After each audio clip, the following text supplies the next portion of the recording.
If you had been standing outside the old high school gym that warm July evening, you would have heard it before you saw it, the slicing roar of rotor blades tearing through the quiet sky. Heads turned. Conversations paused.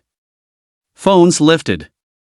Because nothing, absolutely nothing, could have prepared the former class of 2015 for what was about to land in the football field behind them. But let's rewind. 10 years earlier, Nora James walked the halls with slumped shoulders and quiet footsteps, her hair pulled into the same tight braid every day.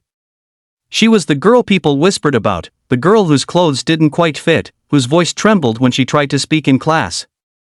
They called her Nobody Nora, the ghost, the class loser.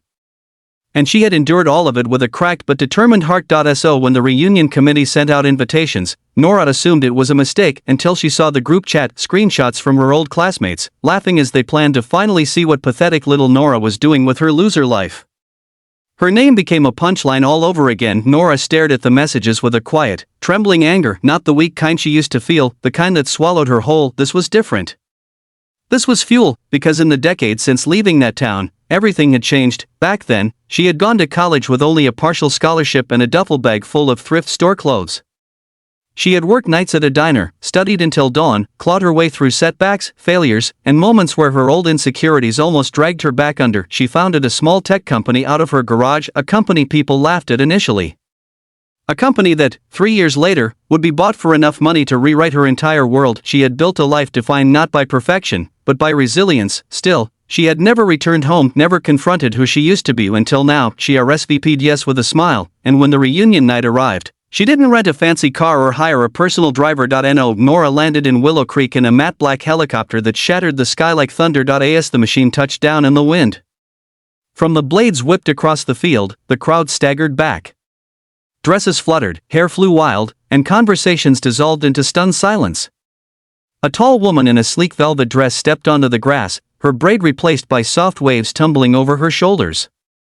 Confidence radiated from her like heat. Her heels clicked, her chin lifted, and her eyes, once dimmed by years of humiliation, glowed with calm strength. Someone whispered, "Is that Nora James?" Her former tormentors froze. Jaws slack. Eyes wide. The world seemed to tilt. Nora smiled politely. "Sorry I'm late," she said. Traffic was awful. The crowd erupted with gasps, murmurs, and the frantic tapping of phone screens, but Nora wasn't there for their shock. She was there for something bigger. Chapter 2, The Reckoning. Inside the gym, the reunion buzz faded into an uneasy quiet. The banners, the string lights, the buffet table, they all felt strangely small after the thunderous entrance. People hovered around Nora with forced enthusiasm, their voices sugary sweet with sudden fake affection. "Nora, you look amazing.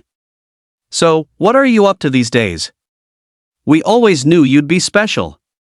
But Nora saw the flickers of guilt behind their smiles. The same faces that once told her she'd never be enough were now clamoring to stand beside her for photos, and yet, she felt no desire to humiliate them, no burning need for revenge. Instead, she felt something unexpected: closure. Then she saw them, 3 of her worst bullies, Melissa, Jordan, and Tyler.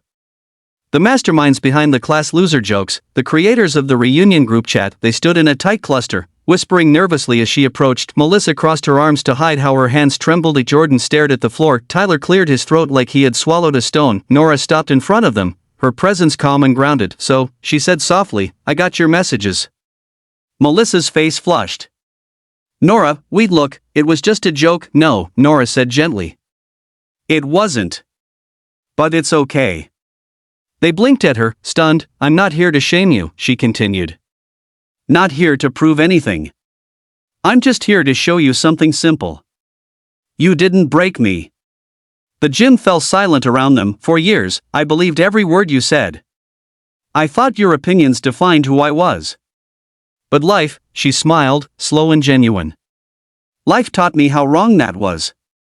Jordan swallowed hard. "We were kids. We were stupid." "You were hurting too," Nora replied. "I see that now." Tyler's eyes glistened. "I'm sorry." The apology, unexpected, raw, settled over the group like a cleansing rain. Nora nodded. "I forgive you." Not because they deserved it, but because she deserved peace. The night unfolded differently after that. People listened to her story, not the glamorous one about success and wealth, but the real one about struggle, fear, loneliness, and the long path to healing. Some classmates cried, some apologized, some simply said thank you, and when the reunion ended, Nora walked out into the warm summer night feeling lighter than she had in years. The helicopter waited for her, its lights glowing softly against the field. She turned back once more, not to show off, not to savor her victory, but to appreciate how far she had come. A decade ago, she had left this town believing she was nothing. Tonight, she left knowing she had never been nothing at all. She climbed into the helicopter with steady steps and whispered to herself, "I didn't come to show them who I became, I came to remember who I always was."